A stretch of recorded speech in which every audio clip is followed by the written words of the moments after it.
গোপালগঞ্জের কাশিয়ানী উপজেলার দস্তন পূর্বপাড়া গ্রামে সাধারণ মানুষের চলাচলের সুবিধার জন্য একটি মাটির রাস্তা নির্মাণ করে ইউনিয়ন পরিষদ। এই রাস্তা দিয়ে কয়েকশো মানুষ প্রতিদিন চলাচল করে।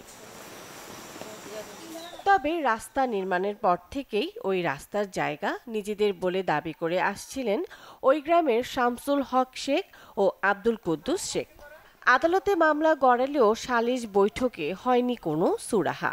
এরই মধ্যে গেল শুক্রবার রাস্তার জায়গা নিজেদের দাবি করে কলাগাছ লাগিয়ে দেন শামসুল হক শেখ ও তার লোকজন। এতে ভোগান্তিতে পড়েন আব্দুল কুদ্দুস শেখের পরিবার সহ সাধারণ গ্রামবাসী। আমার জায়গাতে আমি রাস্তা নিছি, এই জায়গা সত্যি কথা হলো 5% জায়গা, তার অর্ধেক আমার অর্ধেক তাগো, তাই আমার ভিতর দিয়ে আমি রাস্তা নিছি। তাগো তো পশ্চিম দিয়ে রয়েছে, ওরা আমাকে বাইরে বাড়ি দিবি না, কিছু করবার দিবি না, আমাকে মারধর করে যাতা করে যাই। 3 দিন রাস্তা কাটছে আমার স্বামী রে।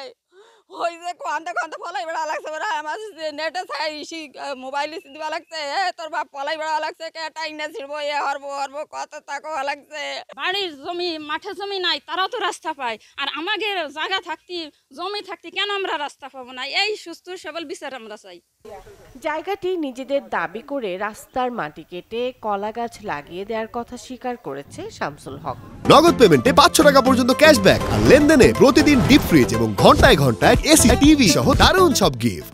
আমার কাছে কোনো জিনিস নিতে হয়, আমার কাছে বলতে হবে এই জমির 8টা শরিক, আমরা 8 ভাই বোন, তা কারো কাছে তো শুনে নেয় জায়গাটা।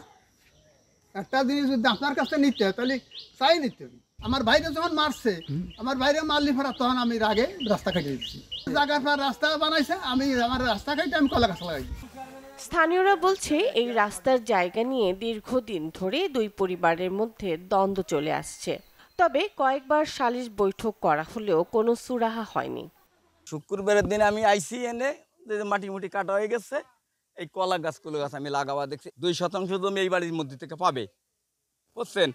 আত্মাপের সাথে কথা হয়েছে যে জমি ছেড়ে দেবা, আমি তোমার রাস্তা দিব। নিজেরাই আপোষ করে রাস্তা করতে পারে, কিন্তু এই জায়গায় আমার জানা মতে বাইরের কিছু লোক পক্ষ দিয়ে এই পর্যন্ত নিয়ে আসছে। অভিযোগ পেলে বিষয়টি তদন্ত করে ব্যবস্থা নেওয়ার কথা জানান ইউনো। নরমালি মনে করেন সরকারি প্রকল্প যেহেতু ব্যবহার হয়েছে, সেহেতু এটা সার্বজনীন হওয়ার কথা, এটা তো কেউ চাইলেই বন্ধ করতে পারে না।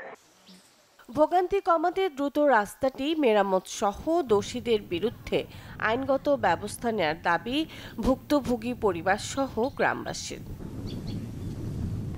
Desk report, channel 24।